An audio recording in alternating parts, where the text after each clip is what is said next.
다 함께 사도신경하심으로 9월 21일 월요일 에바다교회 오늘을 여는 말씀 시작하도록 하겠습니다. 나는 전능하신 아버지 하나님 천지의 창조주를 믿습니다. 나는 그의 유일하신 아들 우리 주 예수 그리스도를 믿습니다.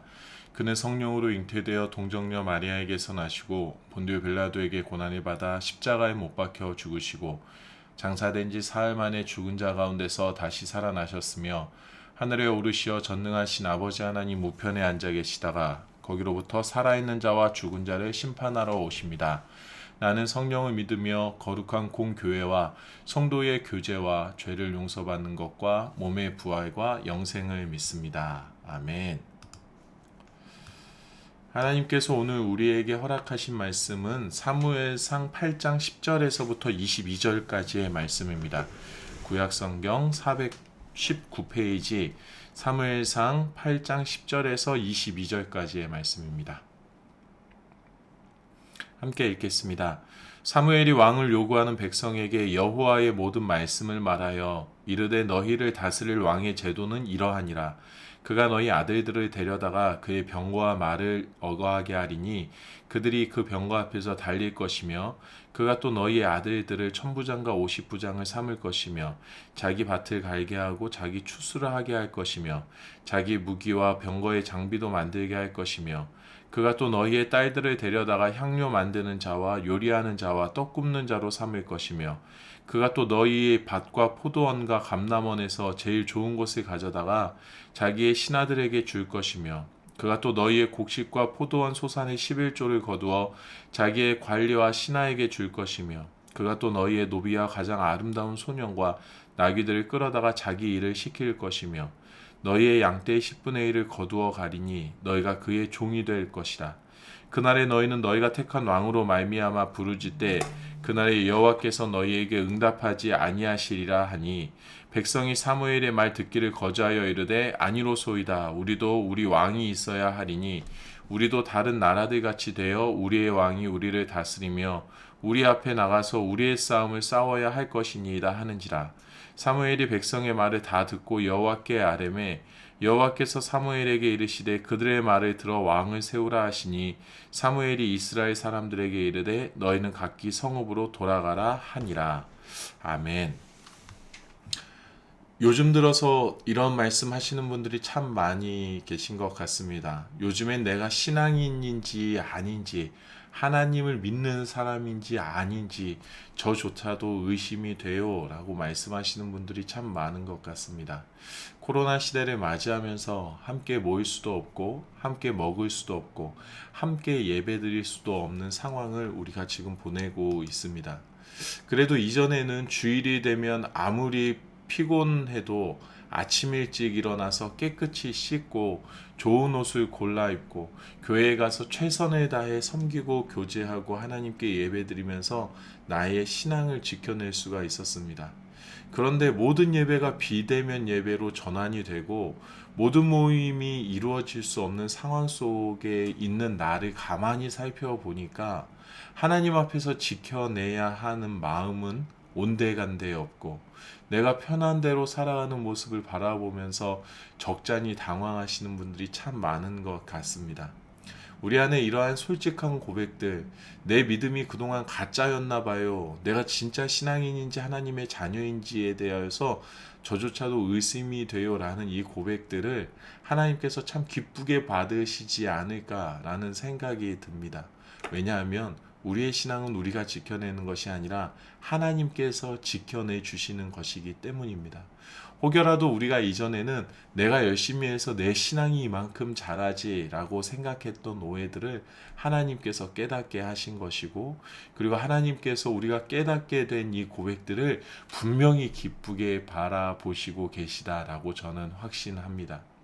그렇기 때문에 내가 스스로 알게 된 나의 신앙의 모습들, 우리의 모습들을 그냥 바라보고 간과하고 나 자신을 그냥 둘 것이 아니라 하나님 중심에서의 신앙, 하나님 중심에서 하나님의 자녀로 살아가는 삶에 살아가야 하는 삶에 대하여서 우리가 깊이 있게 생각하고 고뇌하고 또 우리의 삶 가운데서 무엇을 지켜내야 하는가에 대하여서 생각하는 시간을 가져야 합니다.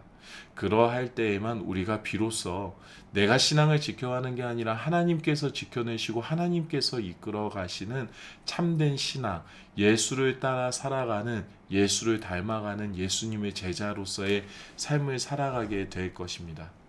이스라엘 백성들이, 우리가 지난 주간에 말씀을 나누었을 때 사무엘에게 왕을 요구했습니다. 우리도 다른 나라처럼 우리와 함께 할 왕을 세울 수 있게 해달라고 요구합니다. 이스라엘의 진정한 왕은 하나님이신데, 이스라엘은 눈에 보이는 왕, 직접적으로 우리를 가르치고 다스릴 왕을 요청합니다. 그리고 하나님은 그들의 요청이 나를 버려 자기들의 왕이 되지 못하게 함이라 라는 말씀을 하십니다. 하나님께서 참 슬퍼하시는 모습이 보여서, 하나님의 슬픈 마음이 보여서 참으로 안타까운 구절, 안타까운 말씀인 것 같습니다.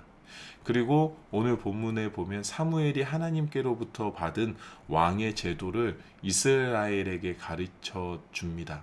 10절부터 10절, 17절까지의 말씀에 보면 왕이 너희에게 세워질 때에 과연 나라의 제도가, 그리고 왕이 어떠한 나라의 제도가 어떻게 변해갈지, 또 왕이 어떠한 일을 하게 될지에 대해서 사무엘이 하나님께로부터 받은 말씀을 알려줍니다.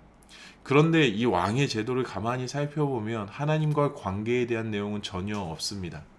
하나님께서 이스라엘 백성들을 출애굽시키시고 그들을 인도하실 때에 이스라엘과 하나님은 언약의 관계를 맺으셨습니다. 마음을 다하고 뜻을 다하고 힘을 다하여 우리 하나님을 사랑하면 나도 너희를 사랑하기 때문에 너희에게 천대 만대까지 함께하는 축복을 더할 것이라는 약속을 맺으셨습니다. 너희 조상 아브라함에게 한 약속, 세상의 그 어느 민족보다 너희를 더 크게 하리라라는 약속을 이루실 것이라고 하나님께서 말씀하셨습니다. 그런데 지금 이스라엘이 요구하는 왕의 모습은 이러한 하나님의 언약과는 무관한 모습을 보입니다. 현실적이고 합리적인 통치자의 모습을 갖추었을지는 몰라도 하나님과 우리가 맺은 언약, 하나님과 우리가 맺은 관계에 대한 그 언급도 나와 있지 않습니다. 오히려 하나님께서는 너희가 왕의 제도, 국가의 제도 안에서 살아가게 되다 보면 오히려 그의 종이 될 것이다 라고 말씀하십니다. 그리고 18절에 이렇게 말씀하십니다. 그날에 너희는 너희가 택한 왕으로 말미암아 부르짖되 그날에 여호와께서 너희에게 응답하지 아니하시리라 하니, 하나님께서 이제는 너희에게 응답하지 않을 것이다 라고 말씀하십니다. 하나님의 약속 가운데 살아가야 하는 이스라엘 백성들에게 하나님께서 침묵하실 것이다 라고 분명하게 경고하십니다. 합리적이고 이성적인 현실적인 통치를 받는 이스라엘에게 내가 더 이상 응답하지 않을 것이라고 말씀하십니다. 이스라엘을 이스라엘 되게 하는 것은 현명한 경영, 통치가 아니라 하나님과의 약속, 하나님과의 관계이기 때문입니다. 때문이기에 하나님께서는 더 이상 그들에게 응답하지 않을 것이다라고 말씀하십니다. 그런데 백성들은 이 사무엘의 말을 거절합니다. 들은 채 만취합니다. 아니라고 합니다. 우리에게는 현실적인 왕, 우리와 함께 나가 싸우라, 남들처럼 근사한 모습을 가진 왕, 왕의 위엄을 가진 왕, 눈에 보이는 왕이 필요하다라고 말합니다. 더 이상 그들에게는 하나님의 약속이, 하나님과의 관계가 필요하지 않은 것처럼 여겨지고 있었던 것입니다. 19절에서 20절입니다. 백성이 사무엘의 말 듣기를 거절하여 이르되 아니로소이다. 우리도 우리 왕이 있어야 하리니 우리도 다른 나라들 같이 되어 우리의 왕이 우리를 다스려 우리 앞에 나가서 우리의 싸움을 싸워야 할 것이니이다 하는지라. 하나님과의 약속을 기억했더라면, 하나님께서 지금까지 이끌어 오신 그의 은혜를 기억했다라면, 하나님과의 관계를 다시 한 번 더 기억했더라면 자신들이 얼마나 큰 실수를 저지르고 있는지에 대해서 깨달을 수 있었을 테지만 이스라엘은 하나님과의 관계를 떠올리지 않았습니다. 보기에 좋은 떡이 먹기에도 좋다라는 말이 있는 것처럼 세상이 다 왕을 통해서 국가의 틀을 갖추고 국력을 일으켜가는 것처럼 우리에게도 현실적인 왕이 세워질 때에 우리가 지금보다 조금 더 행복하고 나은 삶을 살 수 있게 될 것이다 라는 기대를 가지고 있었던 것입니다.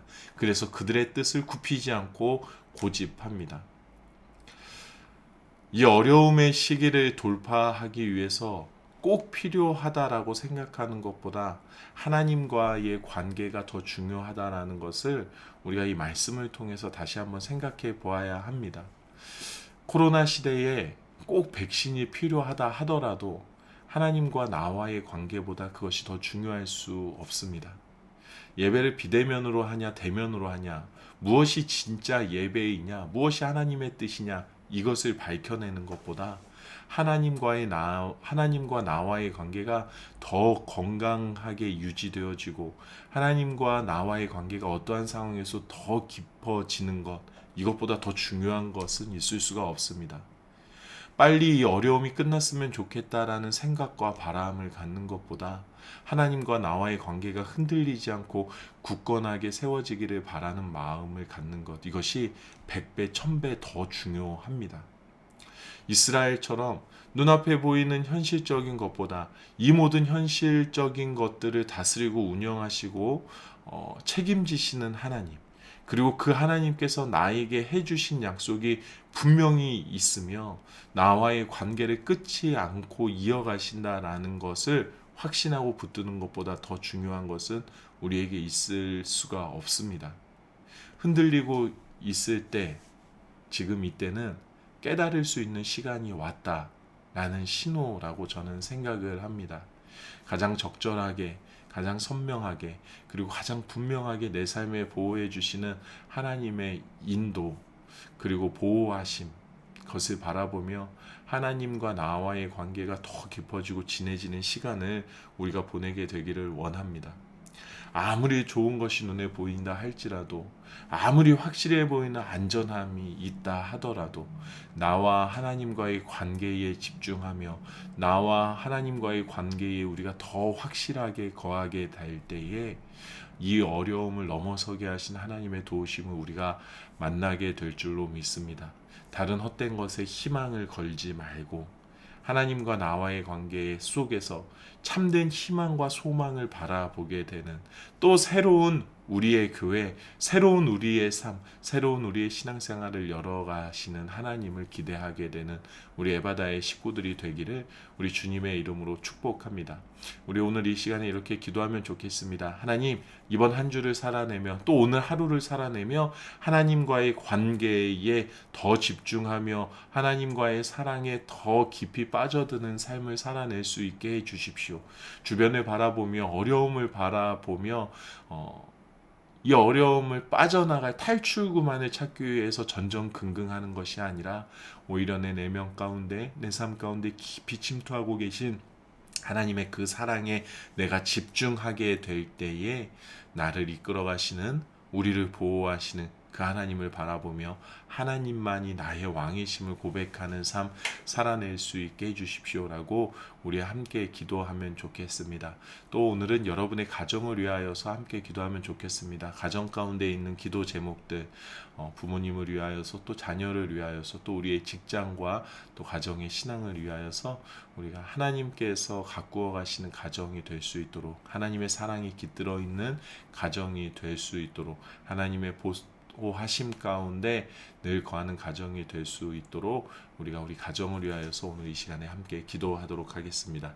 각자의 자리에서 기도하시고 주기도문으로 이 시간을 마치도록 하겠습니다. 함께 기도하시겠습니다.